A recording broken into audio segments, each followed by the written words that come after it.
Welcome to Diversity Discourse, the official podcast of Minority Business Entrepreneur Magazine. This is the space where we create meaningful conversations around supplier diversity, diverse business entrepreneurship, and diversity, equity, and inclusion with some of the industry's most engaging and successful entrepreneurs, thought leaders, and experts. Now, let's get started with today's episode.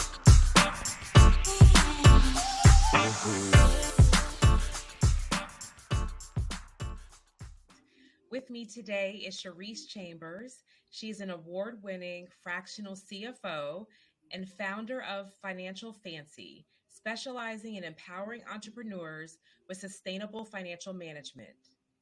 With nearly 2 decades of experience in tax preparation, accounting, and consulting, she provides comprehensive financial services, including tax planning, bookkeeping, and business entity setup. Chambers has been recognized multiple times with prestigious awards such as Business Person of the Year and Mentor Coach of the Year. As a motivational speaker, podcaster, and community leader, she actively contributes to discussion on diversity, inclusion, and equity. Her podcast, Business After Dark, offers valuable insights for small business owners. Recently, she launched the Brown Code Angel Network, aiming to raise $1 million to support Black and Brown businesses. Hey. Welcome, Charese. Thank you, Alleson. I am so excited to have you here today. You are just so well accomplished, and you have tons of experience that I know our business owners can really value from. While I know you have deep background in tax preparation, bookkeeping, I believe your fractional CFO services may be a slightly new venture for you.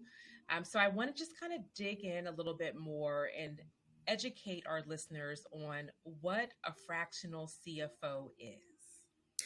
Yeah, that's actually a good question. I think I scare a lot of people with that language, but the reality situation is that with the background of taxes, I used to be the shoebox lady, and I was like, there is no strategy in what you do. And we need to create that. What does that look like? So I started offering bookkeeping services, but then I was like, I'm more than just a bookkeeper.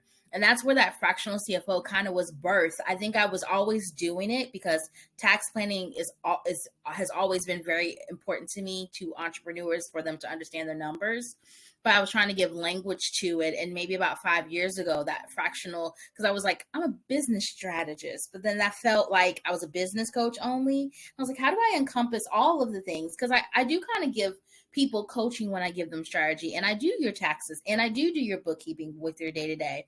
So if I had to encompass what a CFO is that they're really the calculator in your business to align with your strategy.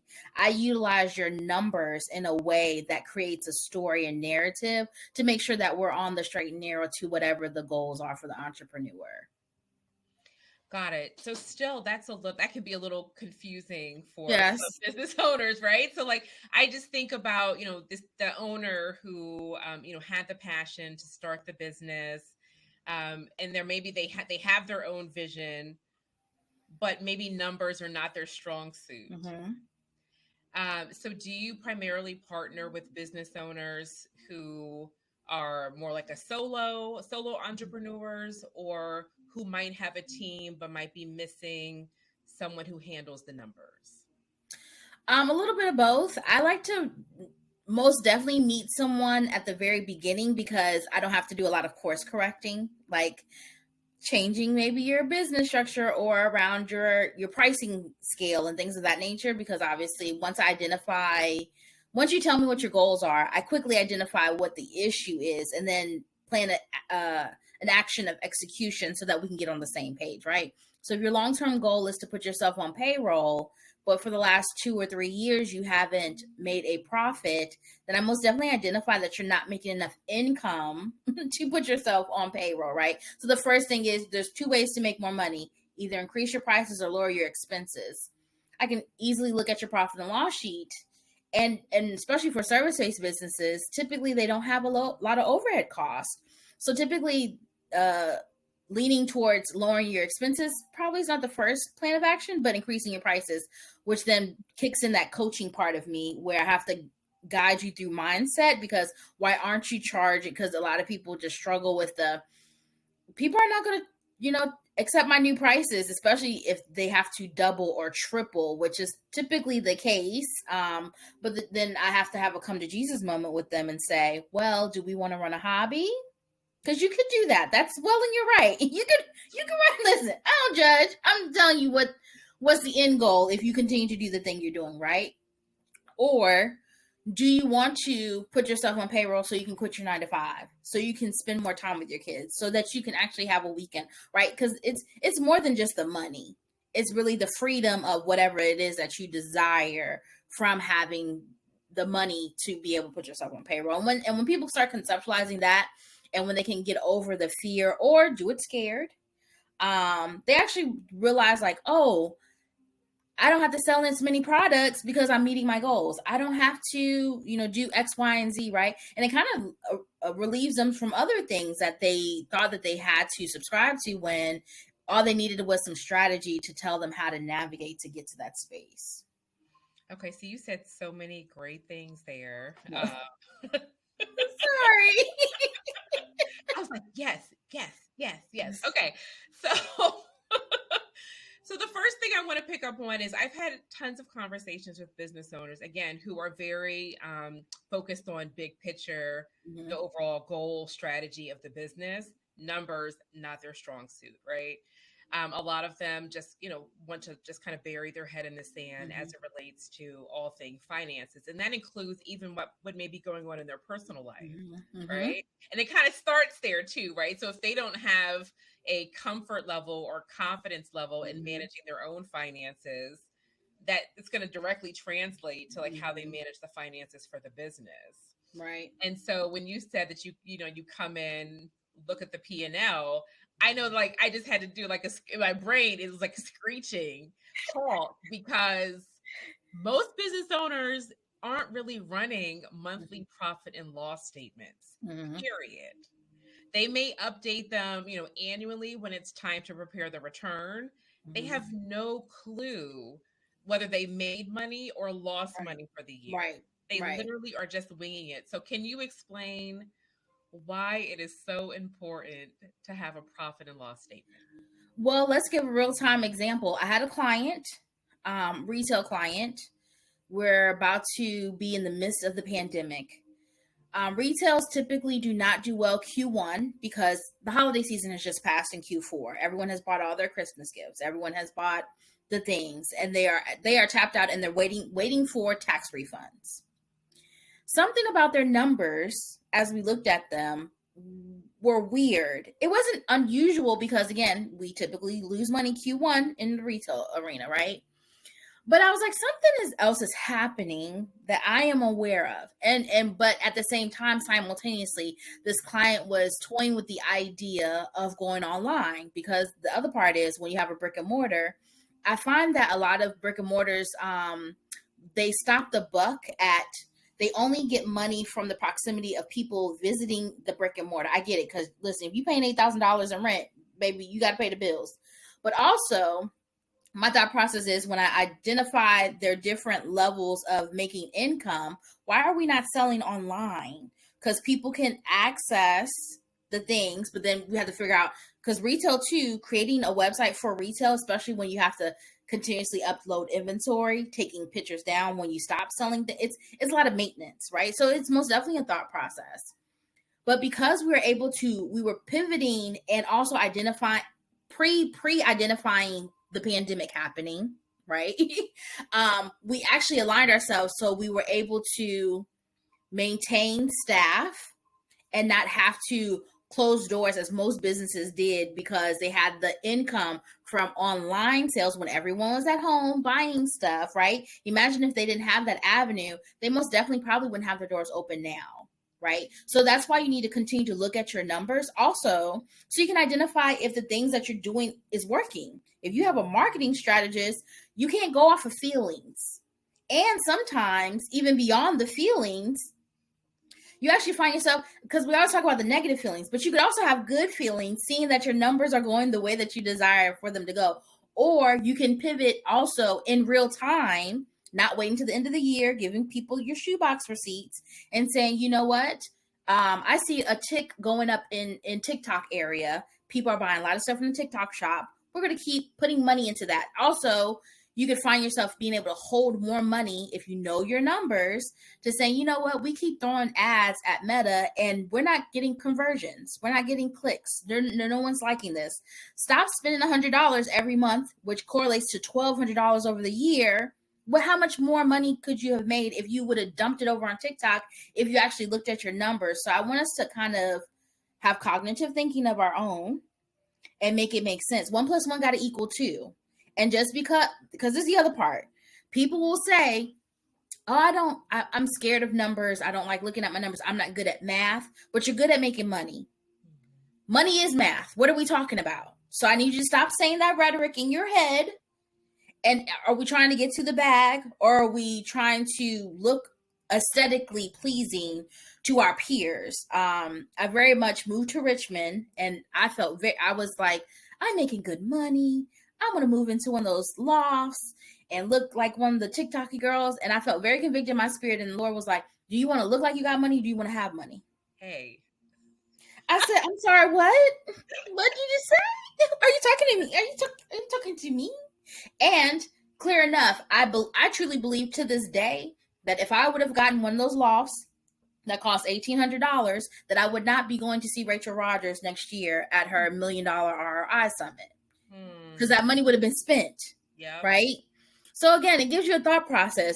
And ultimately for me, I'm telling entrepreneurs, you need to be playing the long game. If you're not playing Monopoly, you're not playing chess, don't play the entrepreneur game. It's the long game. Okay, you just said a word. That was like a whole sermon. You got me riled up this morning. I done had 2 cups of coffee, girl, and I walked my 30 minutes this morning. I did my workout. Listen, my brain be gone when I'm fueled. But I love this because what some people have talked about this year, although it hasn't been widely publicized as I think it should, is that a lot of Black business owners are struggling this year, like more than ever. And that message is starting to be amplified, the more that there's, we're just trying to like peel back the onion of fear, right? Like a lot of people are in the same boat. Right. And I wonder, so part of me always wonders, could something have been done differently before they got to this point? Like, it makes me wonder, had they been looking at their numbers all this time? I don't know the answer to that, but part of my spirit says the answer is no. Or no, or maybe yes, but they didn't really know how to interpret the data. They didn't have someone to help them pivot appropriately. Right. And so now they find themselves, really struggling to stay afloat. Have you encountered any business owners who are having a challenging year? Oh, most definitely on a bigger scale, because I am a small business stance and I'm also a plus size woman. I shop frequently with Reb Dolls, and they are currently in a fundraising. They lost, I think she said 75% of their inventory. They are currently building a new facility. And they're 80% almost done building that, right? They're actually in the midst of transition, right? So they don't know if they're, swaying back and forth. There's another brand in New York, Black-owned woman. Tabitha Brown wore her stuff. Their lease will be ending October 1st. She just released that just maybe yesterday, over the weekend. Imagine having to move out of your space in the next 7 days. I mean, I already know the rent's about $1 kajillion, but still. Okay. But, right. There's a whole bunch of things. And I think for me, because at the core of who I am, what I first identify with clients is, how do you make money? And I think people always they make themselves so small, but then I actually look at it and I say, actually, you have 4 streams of income. And now as we identify those 4 streams, now we're looking at their different marketing strategies, and they're doing the same strategy for everything. And that doesn't work. If you have, so I do taxes, that is seasonal, right? So that's only one time. But then I offer bookkeeping services. That's year round. That's residual income. I do business coaching. That's residual income. That's for a 6-month span at a time with one client at a time, right? And then I have a podcast. I have residual. So as I'm identifying these different things, they come with different strategies. And I think that's the point. So I'm going to mention Rachel Rogers because I'm just infatuated with her, but she has solid implement. She does not only tell you what to do, she gives you implementation. That's the part that I love about her, because I've been in plenty of workshops, conventions, conferences where they make you feel good, but when we really need to get to that implementation part of doing the things in our business and seeing the results of those things. So one thing she was saying is quantifying time is really big for her. And once I even did it, and it was scary, I only meet people Monday, Tuesdays, and half days on Fridays. And I was like, what am I going to do when I get that person who's like, yeah, your schedule, it's not open for another month? Because I used to take the people on a Saturday and they be wasting my time. And I ain't got time for that no more. For the last 4 years, I've been taking the whole month of August off for my birthday. That came with planning. If you want it, so if you're saying, Charese, I want you to take the weekend off for my birthday, I want to put myself on payroll, and I start outlining the things that you need to do, you're going to stretch yourself. There's no point in time where I've pivoted or scaled or done the next thing where I did not feel uncomfortable. But on the other side of that uncomfortableness, it got me to the other place. So either you identify the things actually not that important to you, you stop doing it, or you keep pushing forward. But also, I think there's no better time than this, than for us to band together the people who are actually doing the work. Social media marketing is a real thing. People looking like I do their bookkeeping, baby. I've done someone's books who made $500,000 and was losing $20,000 every year. Let's be very clear. So when people ask me for my credentials, I get it. You should do your due diligence, but get real clear about what you want and how you want to perceive that. You need to get with an Alleson. You need to get with a Charese like me, people who know about their numbers and actually are rooting for your win and can help you get to that space. I didn't make my first 6 figures until I got a business coach. But I did run into someone prior to that. I paid good, hard earned money with a comma. and and she wanted me to put my business in my name. I don't want to be the face of my business. What if I want to sell it? Now, granted, there's a thing too. You said it earlier that entrepreneurs have foresight. That most entrepreneurs, they know how to make money and they think big picture. But you have to get granular about how you're going to get to the big picture as well. And I want us to be very clear about doing our due diligence with the people we need to surround ourselves with, and the circle ain't gotta be big, and then getting to that work. That's the point blank in the period. If you are scrolling on social, I'm guilty of it. I have an hour timer on my phone, so I can't be on TikTok longer than an hour. And if I am, I got to put a code in to keep. So I'm cognitively saying, you know what? Me scrolling on TikTok is more important than me walking 30 minutes this morning. Me scrolling on TikTok is more important than me getting to my first $1 million. It's scrolling on Instagram. So either you go call yourself out, you not. What are you doing? Oof. I'm sorry. And I ain't talking to y'all. I'm talking to me. Listen, this ain't about you. It's about me. Listen. I'm sorry. You came. I know you kind of stepped on a few toes. You kind of listen. But you're telling the truth, though. Yes. I think even for me, like in that first year of entrepreneurship, I don't know where my days went. Probably most of it was on social media, trying to figure out what other people were doing. I don't know who September owes money to, but baby, ever since I turned 35, which was 6 years ago, time been going like this. Mm-hmm. I'm legit going to Texas on Wednesday. I was just in Atlanta last week. I'm like, Charese, when did you go get to the client's work? I said, I guess I gotta take my computer with me. Yeah. But like, time is flying. I mean, and it's not and I can honestly say with all accountability and self-awareness about myself that I have not always chosen to do the things that propel me to the place that I desire to be. If you don't read nothing else as an entrepreneur, read Atomic Habits. There's a particular chapter that says, write down your morning routine and your night routine. Put a plus next to the things that get you closer to the goals that you have set. Put a minus next to the things that take away from the things, and then put an equal sign, things neutral, right? So this morning, I got up at 7, did my devotions, drank my coffee on the porch, walked my 30 minutes, scrolled on social media for an hour. So I didn't already watched my hour. It ain't even 1 o'clock yet. Ain't had lunch yet. I ate a yogurt and some granola. So I got a couple pluses, but I most definitely have some minuses in there. And if we're going to be honest, like I really wanted to get out the bed at like 6. So I already started my day late. Okay, so what are we talking? I'm laughing because it's true, Lord. Yeah, we have to start taking accountability. And I gave a keynote speaking engagement earlier this year, and I said, I mean, yes, you need to have a team, but truly, all the things that you need are already inside of you, and you need to dig deep. It really is. It's scary to have an isolating moment with yourself and your thoughts, and really get very clear about who you are. But I promise you, when you do the work, especially if you're a people pleaser, if you're always comparing yourself to other entrepreneurs and things of that nature, you will be very clear very quickly and not care. Because again, you don't know what's happening behind the scenes. You don't know what they're going through.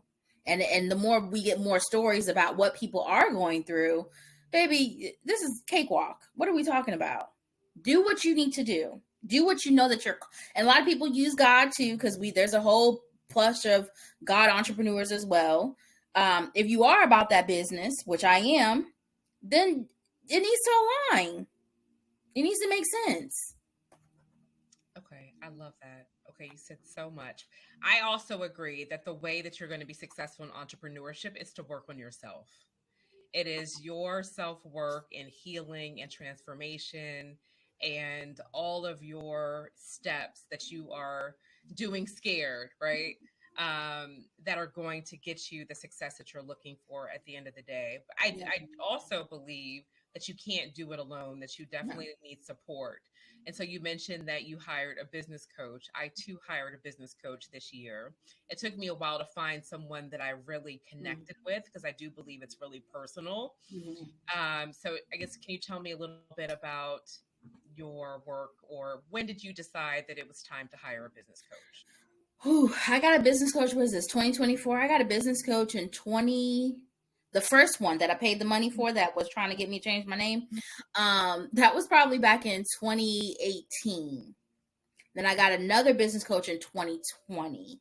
And that's when I made my first 6 figures. I was in a space of vulnerability, and I was also in my desire to do better super exceeded whatever my ego was trying to tell me at that very moment that I was feeling or thought, or, at some point, your feelings are one thing. Don't invalidate them. They're telling you something, but also simultaneously I was going to therapy, and my therapist was telling me too, he was like, feelings are just that.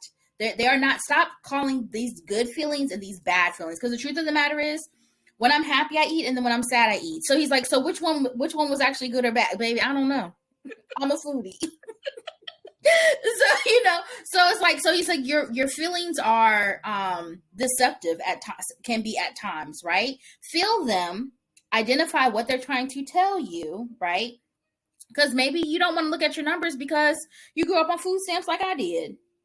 Maybe you don't want to look at numbers because you think it's all the rug's going to be, swept from underneath you. Mm-hmm. Or maybe if you look at your numbers, you could be the first millionaire in your family. Right. That part. So what narrative do we want to lean into? Yep. I completely agree. So I have a client who I work with as a financial planning client. So personally, she has been very hesitant to look at her own spending. She's never looked at it. She's at a big age and knows that she makes a lot of money, but it's just going out the door every month. And so when she came to me, she's like, I really need you to create the budget. I need you to look through the statements. I need you to tell me how much I should spend. And I'm like, I can't do that. I mean, I can. Right. Like if I come back and tell you that you need to eat ramen noodles and tuna fish for the next 90 days, you're not going to do it. You know what? Most people who live that way, typically they're not gonna miss no meals. Like I really find people who kind of can move the way, because really the thought process is I have started implementing things that save me money. Like I don't go inside Target no more. I do Target pickup. I upload my coupons. I do the things. Just because I got money don't mean I want to spend it. I use coupons. Exactly. Let's be clear. Okay. Exactly. So, and even those kind of things, when you quantify, right? This is also a mindset thing. I hired a cleaner at the beginning of the year. You know, my family, I know that they call me bougie. I don't care. You know why? Because I'm the person they ask for money. Mm-hmm. Okay, so let's be clear. Because the other part of that is, while them people is clean, something that takes me 2 to 3 business days to do, it take them 2 hours. Right. And I'd have made a bag. Exactly. While they time. Girl, you don't get the people that clean. Don't start making a narrative that's not true. Stop projecting what you feel about, why you feel about the thing. Let's be clear. Again, doing the work. You know, like, oh my goodness, I can't believe that I live like this, right? Quantify what it is and make sure it aligns with your goals so that you can execute on it. That lady who the client that you have, she probably made more money. She like, am I saying you gotta cook 2-3 times? I mean, we can get a food service to deliver. What are we talking about? So she actually sat down over the weekend, looked at the numbers. And so I checked in with her this morning and she says, you know what? This wasn't as scary as I thought it was. Mm-hmm. Like we make the thing, whatever the thing is, the workout, the posting on social media, the looking at our P&L, whatever the thing is that you were so hesitant to do, it's never as scary as you think it is. And you feel empowered after you do it. That's the point. That's the whole exercise. I just want you to feel empowered that you can do the thing, that you have it. It's all within you. Absolutely. And so she came back and said, okay, I do have more than enough money to pay all of my bills every month. I knew that. Right. Because you've been paying them. What are we talking about? But what she identified was, I spend so much money like eating out here or going there, and I don't really get value out of those things. Well, spend money on what you value and cut everywhere else, right? And so now she's taking that knowledge that she empowered herself with over the weekend, and she's actively making changes in her life. And that's really what it's all about at the end of the day. Right. Exactly. Yeah. Like I went to now listen, this is the other part too. I'm a budgeter. So I always go somewhere with, like, I'm going to Texas on Wednesday. I just came from Atlanta. My sister had a surprise engagement party. In Atlanta, they charge you 20% gratuity anywhere you go. If you step in, they go charge you 20% gratuity. Okay. So I was like, all right, I'm going to be here for 2 days. The budget's $250 each day because me and my sister are both foodies. I was like, that should be plenty. That's like $100 a head. That should be plenty with the taxes. I stayed under budget. Now, some people, people who don't have a budget, what will happen is they'll just spend, come back, and then they'll be like, because you haven't quantified what the goal is, $500 is not good or bad to you. You just feel like you spent money. But if you're like being intentional, that's the part. If you're not intentional about how you're moving, then that'll be different. Now, if your budget's $250, then it sounds like you might have one good meal, one meal out. I shouldn't say good meal, one meal out, right? And then you can cook at the house or the apartment or wherever you're going to be at, right? But if you go in with better expectations of how you're intentionally showing up, it kind of meets the expectation. So now you don't feel the weight of like, oh man, I went over budget or I did X, Y, and Z, this, that, and the third, right? So like really have a conceptual thought process around what you're doing. Again, quantifying is the biggest thing for me. If I quantify something, there's no way, any way forward or backwards that you can tell me that I am like my family not gonna make me feel bad because I got a cleaning company. Like you can't make me, when I know that I can make $1,000, I can make money sitting here. My car broke down a couple years ago. And I had a ride around an Uber. I made more money that month riding around an Uber because I was able to answer emails while I was getting driven. I said, do I need to get a driver? What are we talking about? That might be the next month. Well, in 2 months. And I was like, I need to see if there's like is there a drive company? I'm sure there's driving companies. Like, I only leave the house once a week. Do I really need a car at this point? Because insurance, when I start quantifying, I'm like, all right, spend $400 times 12 months, or just get a driving service and just call them when I need them. Yeah. Something to think about. Okay. Well, okay. So this has been a very interesting conversation. I want to kind of go back to the beginning. So I know that you have said something today that has piqued someone's interest. Yes. Now they are thinking, I need a fractional CFO. So I know that you said you like to come in at the beginning of the business, but is there kind of like a revenue or profit point that makes the most sense to bring you in? So because I feel like I do have a sliding scale. So I do have a couple clients that are like, I don't have a budget for a bookkeeper, but maybe I just need someone on retainer, right? You need like a business coach. So there's like a retainer business coach, so you can ask me questions, have business hours. We see each other once a month. So I can just check in with you, make sure that you're doing the things that you need to, make sure you're in compliance, things of that nature. We can do full-blown bookkeeping services, right? So again, we meet once a month and I send you your profit and loss sheets and stuff. I also send you a grant list, like if you're looking to be interested in like getting funding. And also I go a little bit step further. So I under-deliver, but under promise, but over deliver. So I also make sure my clients are all over. So I also find myself getting relationships with the economic development center where your business is at, because a lot of times, a lot of funding is done right in your neck of the woods. You don't have to find an Amazon grant, right? Just recently, I prepped a client for a pitch competition with SCORE. It's a mentor program here in Virginia. So again, the sky's the limit. And then I have the full CFO services. So CFO services include getting your taxes done, tax planning, all the bookkeeping prior to, and then meeting monthly as well. And then actually having you telling me what your goals are, and then me creating a strategy around said goals, and then quantifying and measuring them as each tick goes as well. And it also it includes a little bit of grant writing. I have filled out grants for clients. Actually recently just had a client get a Comcast grant here in Richmond. And we love that. So they got $5,000. They get an ad, marketing ad.